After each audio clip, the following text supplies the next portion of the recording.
Teman-teman semuanya, malam ini kita sharing tentang diam. Bener gak sih? Bener ya? Tentang diam. Dan saya nggak mau ngebahas dari sisi fikih hukum diam, terus nanti ada juga yang bertanya tentang hukum puasa diam, puasa nggak ngomong dan seterusnya, karena memang dakwah saya agak sedikit menghindari perdebatan fikih. Kita akan coba renungkan beberapa kisah tentang diam yang ada di dalam Al-Quran. Setidaknya ada 4 atau 5 gitu kisah tentang amazingnya diam itu di dalam Al-Quran. Yang menurut saya nih, setelah saya coba tadabbur beberapa ayat tentang kisah diam ini dalam Al-Quran, ternyata sama, poinnya tuh sama di antara semua kisah, bahwa diam kalau kita lakukan itu tepat dan kita punya alasan yang jelas, maka diam itu akan menjadi jalan lahirnya keajaiban dalam hidup kita. Jadi jalan munculnya keajaiban dalam hidup kita. Banyak orang yang berbicara untuk membela diri, padahal kalau dia diam, Allah yang bela dia. Kita ngebela diri kadang-kadang gak ngaruh, karena pembelaan diri kita tuh dianggap subjektif. Tapi kalau Allah yang bela dia, Allah punya banyak cara dan Allah menggenggam hati manusia. Sehingga ketika misalnya kita ribut dengan seseorang, setelah kita menjelaskan duduk perkaranya, kita ngejelasin yang sebenarnya terjadi apa, udah cukup diam. Dan jangan melanjutkan perdebatan. Kenapa? Biar nanti sisanya Allah yang akan beresin. Nah, ini butuh apa untuk bisa kayak gini nih? Butuh iman. Karena kalau kita imannya lemah, kita kayak agak meragukan Allah bakal ngebelain kita. Padahal kita dalam posisi yang benar, mungkin kita akan terus-terusan bela diri. Kita akan tulis panjang sampai di scroll, kita akan narasi dengan kata-kata, kita akan berdebat, kita akan kerahkan semua teman-teman yang bisa ngebelain kita, kita akan cari semua argumen, kita akan cari semua kesalahan dia, dibalikin. Semua cara ini adalah cara orang untuk membela diri dengan cara berucap. Ternyata di Al-Quran, Allah pernah menceritakan kepada kita cara membela diri dengan diam. Bahkan kadang-kadang ketika kita membela diri dengan berucap, justru Allah menjauhkan dirinya dari kita. Allah pergi. Kenapa Allah pergi dari kita? Berpaling dari kita? Karena saat kita membela diri dengan berucap, dengan ngomong, dengan broadcast, dengan komen, dengan bikin caption dan seterusnya, kadang-kadang di dalam kata-kata kita itu ada hal yang justru gak benar. Ada yang bohong terpaksa gitu. Akhirnya gara-gara pengen bela diri kita jadi bohong. Gara-gara pengen bela diri kita jadi cari-cari kesalahan orang lain. Gara-gara pengen bela diri kita jadi buka aib. Gara-gara pengen bela diri kita jadi melebih-lebihkan sesuatu yang harusnya nggak kayak gitu. Artinya justru karena kita berucap, karena kita ngomong, malah jadi salah. Akhirnya orang nggak respect, Allah lebih nggak respect lagi. Sehingga malam ini kita pengen belajar tentang gimana cara menjemput keajaiban ketika kita punya masalah dengan seseorang lewat diam. Mungkin teman-teman sering mendengar hadis yang disampaikan oleh para penceramah, para ustadz. Hanya mungkin malam ini kita akan lebih banyak ngambil contoh. Karena saya pikir narasi-narasi ideal berupa ayat dan hadis udah banyak yang menyampaikan. Tapi membawanya dalam contoh konkret daily kehidupan kita itu mungkin gak semua orang aware. Karena emang kehidupan orang beda-beda. Apalagi misalnya seorang ustadz yang mungkin jarang main sosmed. Dia gak tahu masalah di sosmed itu apa. Seolah-olah sosmed itu bukan realitas hidup. Padahal kita tahu anak muda Indonesia main sosmed sehari gak kurang dari 6 jam. Berarti ada 6 jam realitas kehidupan kita yang jarang dibahas dan dibimbing dengan bimbingan agama Allah, Al-Quran dan hadis. Kenapa? Karena realitas ini kurang difahami oleh sebagian guru-guru, oleh sebagian ulama yang mereka emang agak gak terlalu akrab dengan sosmed. Mereka gak akrab dengan yang namanya Instagram, YouTube, Twitter, Line apalagi. Karena Line ini anak mudanya mungkin ABG banget kan. Jadi agak-agak kurang akrab. Kalaupun mereka pakai itu hanya karena soleh banget kali ya. Karena soleh banget jadi mereka pakainya sebatas sekedar share ceramah doang. Jadi gak main. Bukan pemain sosmed lah. Sekedar menggunakan sosmed sebagai media panggung ceramah. Udah share. Itu juga kadang-kadang yang nge-share-nya admin. Jadi gak ngulik gimana cara tuh kurang ngulik. Padahal realitas sosmed itu udah jadi realitas daily kehidupan kita. 6 jam kita ada di sosmed dan 6 jam itu tetap waktu yang akan dihisap oleh Allah. Bukankah selain harta, selain tenaga, selain amal, waktu juga akan dihisap? Maka waktu kita 6 jam itu apakah tidak ada hubungannya dengan agama? Ada banget. Sehingga saya mencoba untuk semampu saya bareng dengan kita semuanya belajar. Bisa nggak ya kita jadi smart netizen? Atau dalam kehidupan sehari-hari bisa jadi smart citizen dengan sikap diam. Gimana sikap diam citizen, smart citizennya? Lagi di jalan, ketika orang lain mungkin bikin kita bete, bikin kita emosi, bisa nggak kita diam? Di rumah ketika kita berselisih dengan pasangan, bisa nggak kita diam? Di kos-kosan ketika kita digedor-gedor terus minta uang kos-kosan sama bu kos, bisa nggak kita? Salah itu mah ngumpet ya? Salah contohnya. Ya gitulah pokoknya. Jadi kita akan coba bahas diam ini dari angle daily kehidupan kita. Karena saya lebih suka kayak gitu biar langsung praktis bisa dipakai. Memang hadis-hadisnya banyak. Salah satu yang paling terkenal, man kana yu'minu billahi wal yaumil akhir falyakul khairan aw liyasmut. Cuman contohnya doang yang beda-beda. Narasinya sama, kontennya sama. Cuman contohnya beda tergantung angle seorang ustadz dan wawasan kehidupan yang dia jalanin. Dia hidupnya sebagai apa? Kalau hidupnya sebagai seorang ustadz yang ada di dalam masjid, mungkin ya contoh-contohnya adalah tentang di dalam masjid, tentang bergaul sesama ustadz, dengan aktivis, manggilnya akhi ukhti. Tapi kalau dia kehidupannya main, berarti dia akan ngambil contoh tentang main. Gimana kita biar tetap bisa soleh walaupun kita lagi main, dan seterusnya. Tapi narasinya sama. Man kana yu'minu billahi wal yaumil akhir falyakul khairan aw liyasmut. Atau nanti cerita yang lain kata Nabi, yang paling banyak memasukkan orang ke dalam api neraka 2. 1 lisannya, kedua kemaluannya. Ini 2 hal yang paling sering menyebabkan orang masuk neraka. Kalau kemaluannya kita tahu artinya dia hawa nafsu, syahwat. Kalau lisan ini ngomong, justru gara-gara kita ngomong banyak, kadang itu jadi kayak pemberat timbangan keburukan kita dan itu tuh rugi gitu. Makanya kita perlu belajar. Bukan saya ngajak kita diam aja seharian. Kayaknya agak kurang fair juga ya. Dan saya juga nggak diam seharian. Susah kalau tuh diam seharian, apalagi sama keluarga kan kita butuh ngobrol sama teman. Ya serealistis mungkin dan senatural mungkin. Cuman kalau lagi ada kasus bisa nggak nih kita diam? Terutama kalau lagi ada kasus. Terutama kalau lagi ada masalah. Dan saya yakin kita tuh pasti sering punya masalah dengan seseorang. Gimana caranya kita diam? Gimana cara Nabi diam ketika diomelin oleh Aisyah radhiyallahu anha? Ngomel, diam. Aisyah ngomel kepada Nabi, nggak menceritakan aib orang lain, nggak mencela, cuman ngomel karena lagi cemburu. Nabi diam. Beres Nabi diam, baru Nabi nanya, udahan Aisyah? Udahan. Terus Aisyah mau apa? Udah. Jadi nggak didebat sama Nabi. Padahal Nabi kalau mau mendebat, hadisnya banyak banget. Tinggal sesungguhnya saya bersabda, kan beres ya. Udah selesai. Tapi kok Nabi nggak pakai hadis? Kok malah kita yang pakai hadis Nabi untuk mendebat? Sementara Nabi pemilik hadis nggak pakai hadis buat berdebat. Kalaupun beliau berdebat, perdebatan yang positif, perdebatan yang konstruktif, yang membangun, yang memberikan hasil yang insya Allah tetap menjaga akhlak. Itu yang disebut dengan wajadilhum billati hiya ahsan. Tapi kalau dengan keluarga, Nabi itu nggak suka debat. Istrinya ngambek, istrinya rame-rame nggak mau nggak mau ngomong sama Nabi. Ya udah Nabi di mihrab ngomong aja sama Allah sama Jibril. Ternyata lebih dahsyat lagi. Ketika Nabi di mihrab ngomong sama Allah dan Jibril doang, akhirnya istri-istrinya lebih dari seminggu ngerasa kayak nasib kita gimana ya, kok Nabi udah gak mau ngomong sama kita lagi, kok kita digantung gini gitu kan ya. Akhirnya turunlah ayat Al-Quran yang menegur istri-istri Nabi gara-gara perilaku mereka kepada Nabi. Ini menunjukkan bahwa ayat-ayat tentang diam itu menjadi solusi itu luar biasa loh. Dan saya pengen malam ini sebagai motivator, katanya sebagai motivator saya pengen memotivasi kita supaya kita percaya diam itu solusi. Diam itu keajaiban. Nggak usah komen itu ternyata, nggak nge-reply komen head itu ternyata bagus. Nggak usah terlibat dalam perdebatan di sosmed, itu tuh bagus banget. Saya hari ini tadi sore posting tentang update berita di Palestina. Ada seorang perempuan yang ditembak di perbatasan sama orang Israel. Kenapa saya turn off si komennya? Karena saya tahu ini akan mengundang emosi. Jadi takutnya malah kemana-mana kan. Jadi ngomong politik, jadi ngomong apa, mending di turn off aja deh. Tapi kalau yang lagi saya dibully, saya biasanya nggak nge-turn off.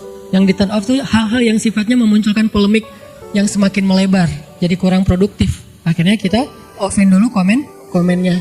Tapi saya tetap pengen share itu biar orang update berita dari sana tuh lagi apa. Dan mudah-mudahan saya berharap itu di repost orang banyak, akhirnya jadi minimal membangun awareness masyarakat dunia bahwa Palestina itu layak untuk merdeka.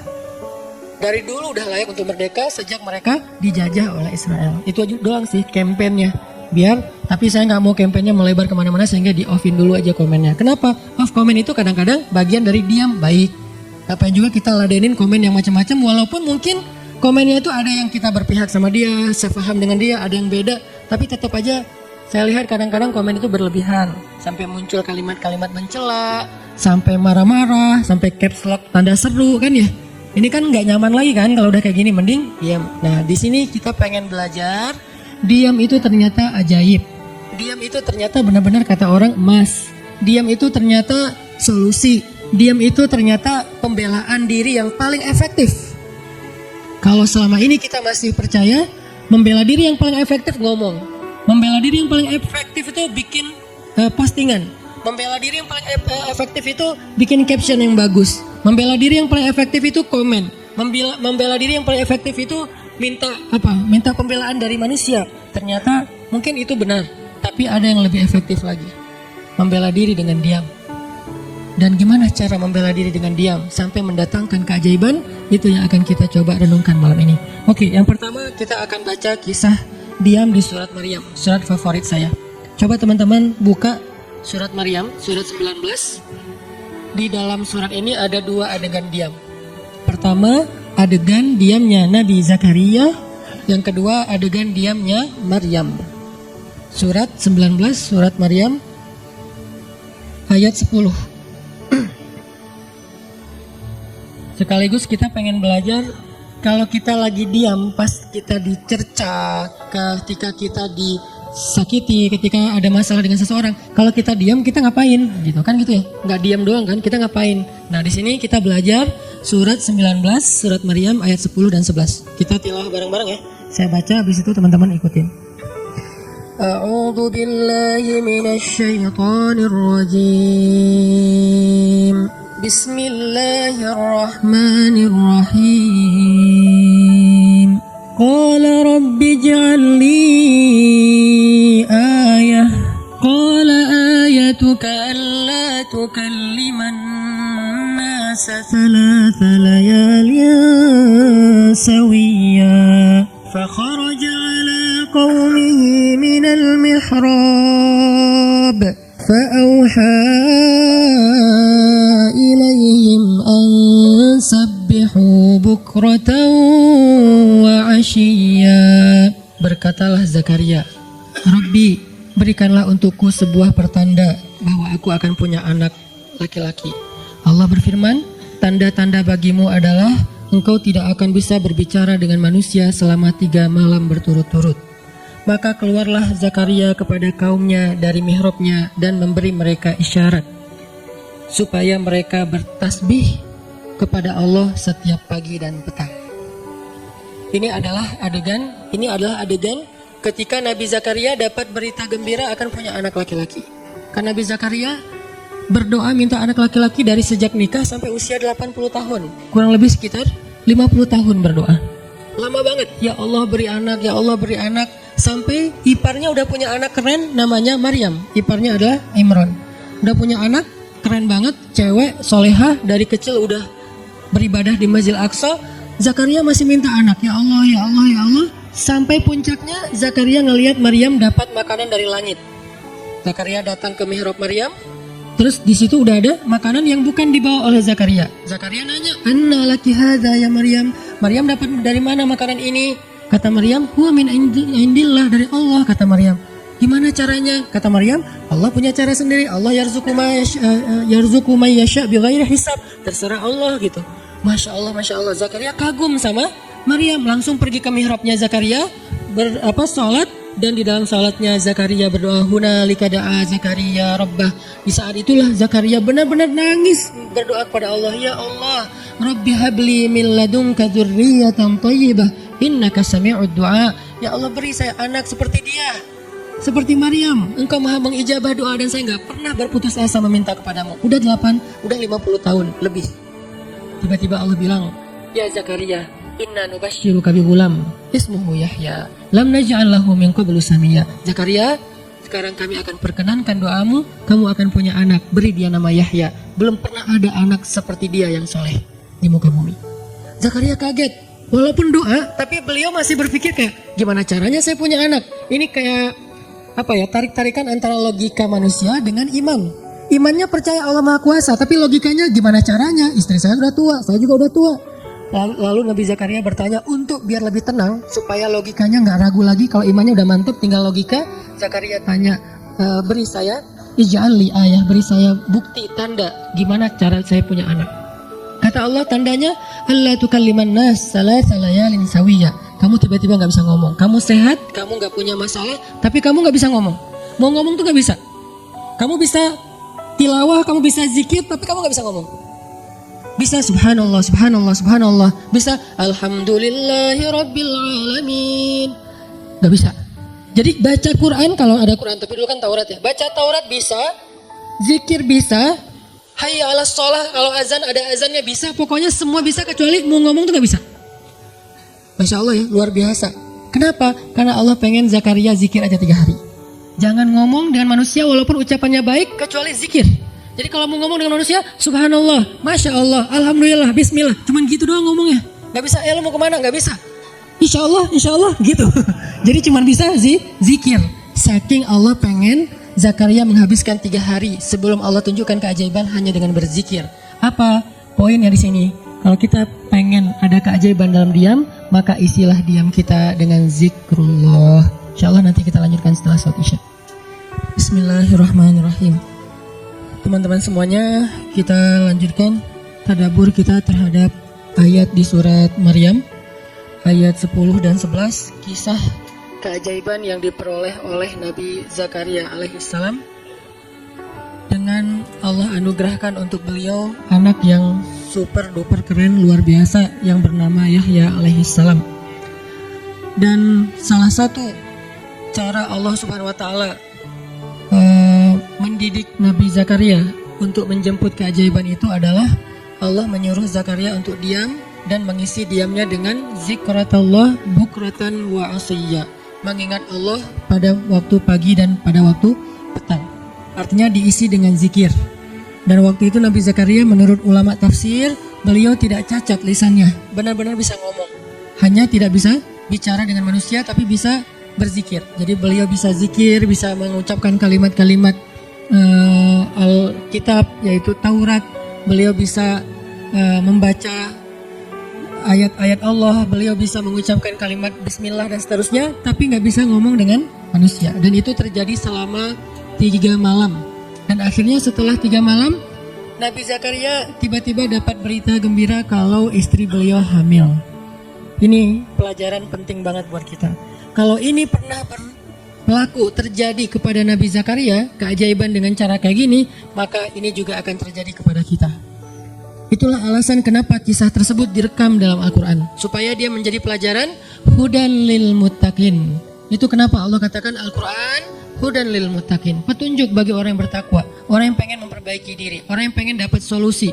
Muttaqin, orang yang pengen wa may yattaqillaha yaj'al lahu makhraja, dapat jalan keluar. Wa yarzuqhu min haitsu la yahtasib, dikasih rezeki yang enggak terduga-duga. Wa may yattaqillaha yaj'al lahu min amrihi yusra, diberikan kemudahan. Wa may yattaqillaha yaj'al lahu yukaffir anhu sayyi'atihi, dihapuskan semua dosa. Wa yu'dhim lahu ajra, dikasih reward yang berlipat-lipat. Maka siapa yang pengen dapetin keajaiban-keajaiban orang bertakwa itu, maka jadikanlah Al-Quran sebagai petunjuknya, hudan lil muttaqin. Nah, gimana cara kita jadiin Al-Quran sebagai petunjuk? Jawabannya juga ada di ayat yang sama, la raiba fih. Jangan ragukan ayat-ayat Al-Quran, termasuk kisah-kisah yang ada di dalamnya.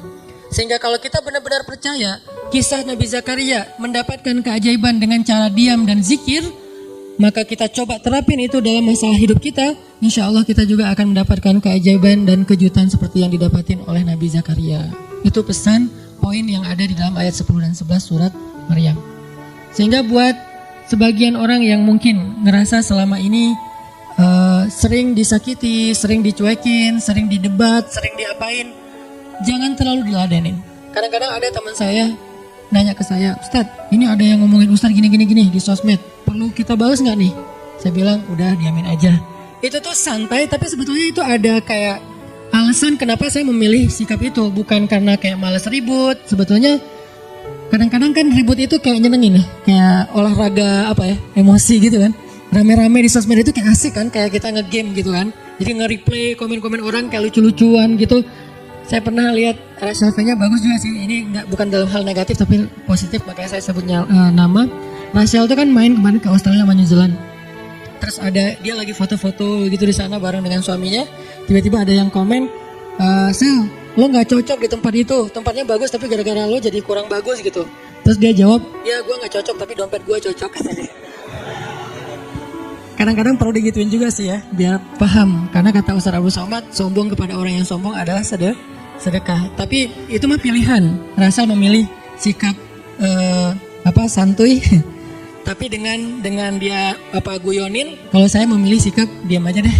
Karena saya takut kalau saya ngomong malah jadi panjang debatnya, dan saya merasa nggak mampu untuk selalu membela diri dengan argumen. Karena membela diri dengan argumen kadang-kadang ya kalau bahasa Ustaz Umar Mita, orang yang mencintaimu tidak butuh alasan, orang yang membencimu tidak akan menerima alasan. Jadi kayak ya udahlah, diamin aja. Ternyata dengan kita diam muncul aja keajaiban, banyak keajaiban. Jadi benar-benar saya percaya banget diam itu tuh keajaiban.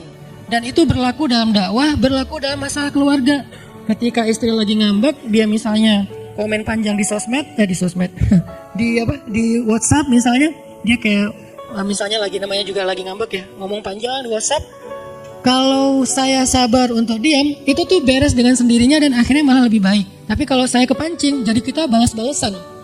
Sepanjang hari WhatsAppan terus nggak beres-beres, tapi hasilnya makin lama tuh tangan pegel, hati panas. Karena kayak pengen dia balas apa, oh balasin lagi, terus aja gitu, habis energi dan kerasa gitu capeknya tuh luar biasa. Tiba-tiba muka jadi lebih tua gitu kan ya, tiba-tiba berkerut semua, terus warna kulit makin doff gitu.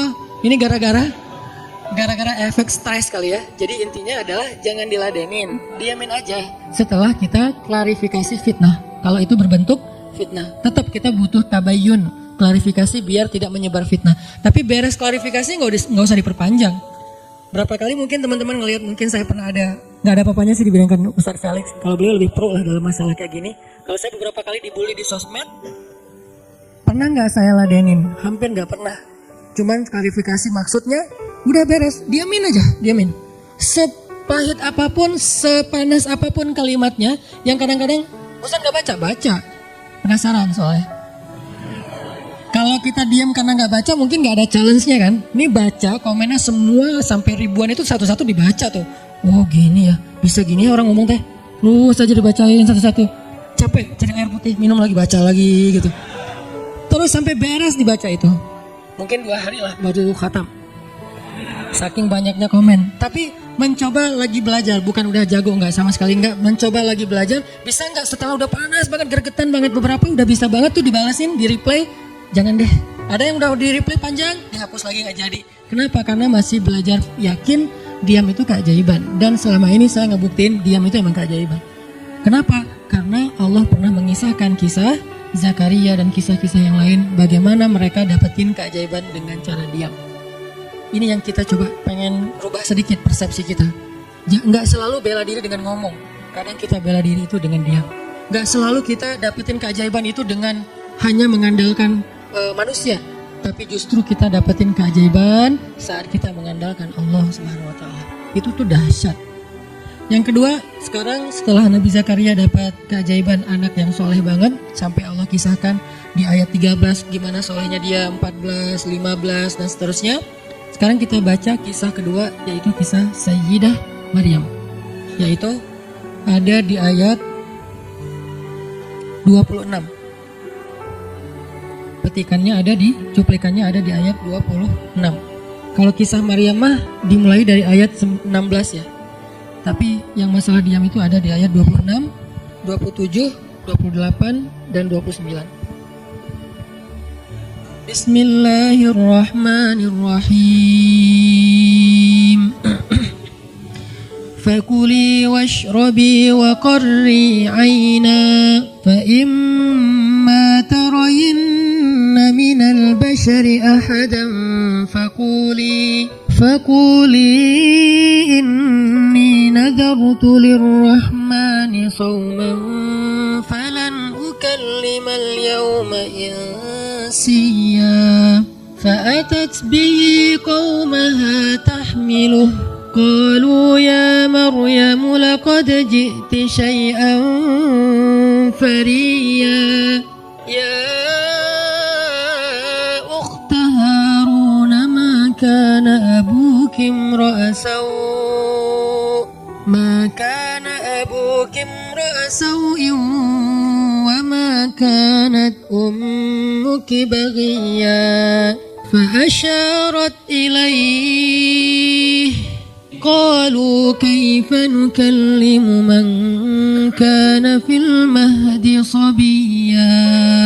Dan maka makan dan minumlah dan bersenang hatilah engkau wahai Maryam, dan jika engkau bertemu dengan seseorang katakanlah sesungguhnya saya telah berazam untuk berpuasa pada hari ini dan saya tidak akan berbicara dengan manusia pada hari ini.